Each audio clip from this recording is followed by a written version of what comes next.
Je suis très heureuse de prendre part au débat sur le projet de loi sur le budget 2015 présenté par le gouvernement conservateur. Je vais essayer, dans le peu de temps qui m'est accordé, de soulever les points qui sont, selon moi, mais aussi selon les citoyennes et citoyens que je représente à Laval, qui sont les plus importants dans le projet de loi 2015.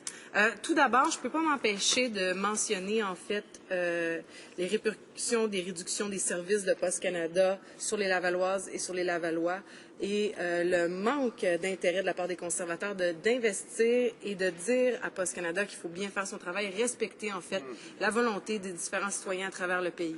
Chez nous, à Laval, peu importe où est-ce que c'est, de l'est à l'ouest de l'île, on commence à voir l'implantation et le manque de consultation de la part de Poste Canada avec les changements qui sont octroyés.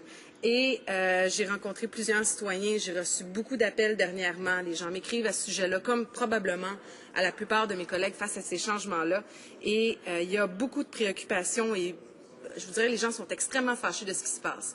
Donc, j'aurais aimé que dans ce budget-là, on puisse voir quelque chose concernant Poste Canada, qu'on puisse voir, en fait, une ouverture de la part du gouvernement conservateur face aux problèmes et aux répercussions que cela a sur les citoyens dans nos circonscriptions, spécialement les personnes âgées ou à mobilité réduite.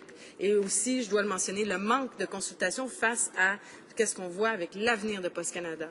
Et je dois dire que, à ce que je vois actuellement, c'est vraiment un plan mal organisé, non nécessaire, surtout quand on constate que Poste Canada a fait un bénéfice de 194 millions dernièrement.